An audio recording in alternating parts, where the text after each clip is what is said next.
சரி ஃப்ரெண்ட்ஸ், இன்னைக்கு பாத்தீங்கன்னா எந்த படத்தோட இல்லைங்க, படத்தோட டைட்டில் டீசரோட டிகோடிங்கோட வந்திருக்கேன்.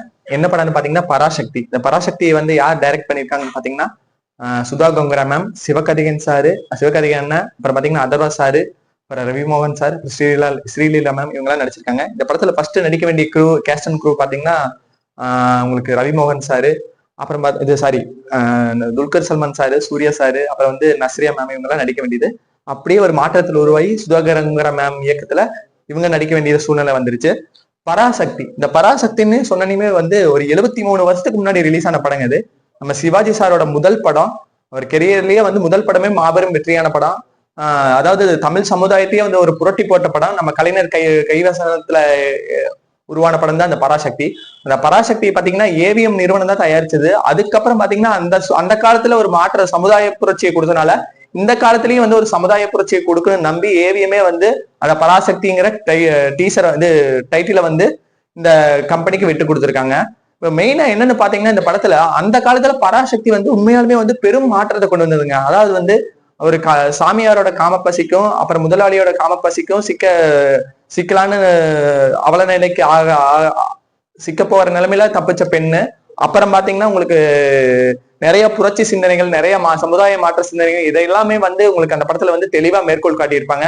அந்த படத்துல பாத்தீங்கன்னா சிவாஜி சார் கிளைமேக்ஸ்ல நடிச்சது வந்து உண்மையால அந்த நீதிமன்ற காட்சி வந்து இன்னைக்கும் வந்து பேசப்பட்டு இருக்குது. அந்த வசனத்தை பேசி எத்தனையோ பேர்லாம் சினிமால வந்திருக்காங்க. ஏன் நம்ம சத்யராஜ் சார் கூட அந்த படத்தோட வசனத்தை பேசிட்டு அந்த பட பெரிய ஆளா வந்திருக்காரு. இதெல்லாம் இருக்கிறப்போ நம்ம ஏன் வந்து அந்த பராசக்திங்கிறத வந்து கொண்டு வரோம்னா இந்த காலத்துக்கு சமுதாய புரட்சிக்கு ஏன் கொண்டு வராங்கன்னு பாத்தீங்கன்னா 1965ங்க ஜனவரி 27, அதாவது வந்து ஒரு மாணவர் போராட்ட புரட்சி, இந்தி திணிப்பு மாணவர் போராட்டத்துல வந்து கலந்துகிட்ட நம்ம சிவகங்கையை சேர்ந்த ராஜேந்திரன் வந்து துப்பாக்கியால வந்து சுட்டுக் கொல்லப்படுறாருங்க. இங்க எப்படிங்க எல்லா பக்கம் தமிழ்நாட்டுல துப்பாக்கி சூடெல்லாம் நடக்குது இல்லைங்க. அதே மாதிரிதான் 1965 ஜனவரி 27 வந்து ராஜேந்திரன் கொன்றாரு. அவரு வந்து பாத்தீங்கன்னா சிதம்பரம் அண்ணாமலை பல்கலைக்கழகத்துல வந்து படிச்சுட்டு வரவருங்க. அவரு பாத்தீங்கன்னா உங்களுக்கு அவருக்கு வந்து புத்துக்குமார் வள்ளிமயிலுங்கிற மகனா பிறகுறாரு. அவர் வந்து பிஎஸ்சி வந்து படிக்கிறாரு. அப்பவே வந்து 1930லயே உருவான இந்திய எதிர்ப்பை வந்து அந்த டைம்ல வந்து தீவிரம் அடையுது. ஏன்னா வந்து அதுக்கப்புறம் தான் வந்து டிஎம்கே திமுகங்கிற ஒரு மாபெரும் இயக்கம் உருவாகிறதுக்கு வந்து அந்த டைம் வந்து காரணமா இருந்தது. அந்த டைமிங் பாத்தீங்கன்னா நம்ம ராஜேந்திரன் இருக்காரு பாத்தீங்களா, மாணவரையெல்லாம் ஒன்று திரட்டி மிக பெரும் போராட்டம் பண்ணி ஒரு புரட்சியை உருவாக்குனாரு. அப்படி புரட்சி பண்றப்ப துப்பாக்கி சூட்டால பலியானாரு அவரை மையமா கொண்டுதான் இந்த படம் வரப்போகுதுங்க. அப்படித்தான் என்னோட மைண்ட் செட் சொல்லுது. அதான் வந்து நம்ம பராசக்தி.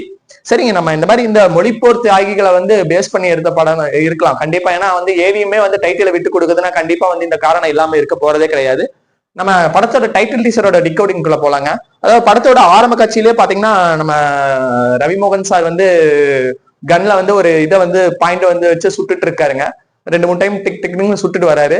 அப்புறம் பாத்தீங்கன்னா அதர்வா சார் மேல வந்து ஹாக்கி பேட் எடுத்து கையில வச்சுட்டு எல்லா பசங்க எல்லாம் ஒன்னா ஏதாவது திரண்டு ஓடி வராங்க. இப்படி பாக்குறப்ப எனக்கு என்ன தோணுதுன்னா ஏதோ ஒரு போராட்டக்களை நடக்க போகுது, அங்க ஏதாவது ஆக போகுது, அப்படி எல்லாரும் திரண்டு ஓடி வராங்க. அப்படி வந்துட்டு இருக்கிறப்ப ஸ்ரீலீலா மேம் வந்து டக்குன்னு ஒரு காரை இது ரொட்டேட் அடிக்கிறாங்க. அப்படி அடிக்கிறப்ப அதோட சார் டக்குன்னு ஏறி உட்காந்துட்டு ஒரு ட்ரங்க் கால் பண்ணி தான் பண்ண மாட்டேன் அப்படி சொன்னதுக்கு அவங்க இருந்துட்டு நான் மட்டும் வரலைன்னா நீ செத்துருப்படா அந்த மாதிரி வந்து அவங்க சொல்லுவாங்க. அதாவது டைட்டில்ல வருதுங்க. அப்புறம் பாத்தீங்கன்னா இந்த படத்துல வந்து சிவகார்த்திகேயன் அண்ணன், ஏன்னா வந்து இதுக்கு முன்னாடியே ஒரு பயோகிராஃபில நடிச்சு மாபெரும் வெற்றியான படம். அந்த படத்தை மாதிரி இது ஒரு பயோகிராஃபிங்கனால அவர் வந்து வெற்றி கொடுக்குற நம்பிக்கையில வந்து நடிச்சிருக்காருங்க. அதாவது ஸ்டார்டிங் பாத்தீங்கன்னா ஒரு கேட் திறக்கிற சீனு, லைட்டிங் வச்சிருக்காங்க.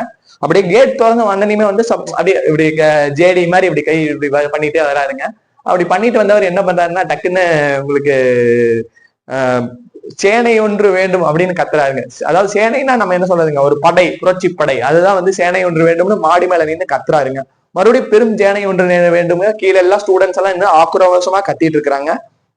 அப்புறம் நம்ம ஜெயம் ரவி சார் கூட வந்து பாத்தீங்கன்னா அதுல வந்து சுட்டுட்டு இருக்கிறவங்க வந்து அதை ஓபன் பண்ணி பார்த்தனையுமே வந்து சிவகார்த்திகேயன் அண்ணனோட மூஞ்சி இருக்கும். அதாவது சந்தனம் பூசின மாதிரி, திருப்பாச்சியில எப்படி விஜய் சார் சந்தனம் பூசி இருப்பாரு அதே மாதிரி அந்த மூஞ்சி இருக்கும். அவரை காமிப்பாங்க. எனக்கு தெரிஞ்சது வந்து ஒரு இந்தி திணிப்புக்கு செய்யற ஆளுக்கும் ஒரு இந்தி திணிப்பு வேணாம்னு நினைக்கிற ஆளுக்கும் இருக்கிற போராட்டமா இருக்கலாம். அந்த மாதிரி கதை வந்து கொண்டு போலான்னு என்னோட இன்ட்யூஷன் சொல்லுது. இத்தனை மத்தியிலையும் இந்த பராசக்திங்கிற பேர் வந்து நம்ம விஜய் சாண்டனி சாரும் வந்து இது டைட்டிலுக்கு வந்து வாங்கி வச்சிருக்காரு. இதுக்கப்புறம் என்ன நடக்க போறதுன்னு தெரியல. அந்த படத்தை டைட்டில மாத்த போறாங்களா? ஏன்னா ஏவிஎம்மே இவங்களுக்கு கொடுத்துட்டாங்க. அப்புறம் பாத்தீங்கன்னா இந்த படத்துல வந்து உண்மையாலுமே நான் என்ன சொல்லணும்னா சிவகார்த்திகேயனோட பங்கு. ஏன்னா வந்து சூர்யா சார் நடிக்க வேண்டிய கதாபாத்திரம் இவரு ஏத்து நடிச்சிருக்காரு. ஏன்னா வந்து இவ்வளவு ஒரு டெப்தான, ஏன்னா வந்து அந்த புரட்சி இயக்க மாணவர்கள் எப்படி இருப்பாங்கன்னு சொல்லவே தேவையில்லை. ஏன்னா வந்து 1965 வந்து இயக்கம் வந்து தீவிரம் அடைஞ்சிட்டு இருந்த தருணம் திமுக. ஆனா திமுகல போறான்னு தெரியாது. ஆனா வந்து ஒரு மக்கள் ஒரு மாணவர்களிலிருந்து என்ன மாதிரி முயற்சியெல்லாம் எடுத்திருப்பாருன்னு தெரிய வருது. அதரா சாரு பேக் சப்போர்ட்டா தான் இருப்பாருன்னு நினைக்கிறேன். ஏன்னா வந்து இதெல்லாம் வந்து பாத்தீங்கன்னா உங்களுக்கு உங்களுக்கு இதை நல்லா யோசிச்சீங்கன்னா நம்ம இந்த படம் பார்த்துருக்கோம், ஆயுத எழுத்து பார்த்திருப்போம். நம்ம சூர்யா சார் நடிச்சிருப்பாரு. அதை பாத்தீங்கன்னா அந்த மைக்கேலுங்கிற கேரக்டர் எவ்வளவு ஒரு இன்டென்ஸா இருக்கும். அப்போ ஒரு பவர்ஃபுல்லா ஒரு மாணவர்கள் அன்னைக்கு தலைவரா இருப்பாரு. அந்த மைக்கேலுங்கிற கேரக்டர் கெத்தா இருக்கும். அதே மாதிரிதான் இந்த படத்துலயும் வந்து அந்த சிவகார்த்திகேயன் சாரோட கேரக்டர் வந்து நல்லா பேசும்னு நினைக்கிறேன். கண்டிப்பா இந்த படத்தை எதிர்பார்த்து பார்ப்போம். கண்டிப்பா இந்த படம் ஓடுன்னு நினைக்கிறேன்.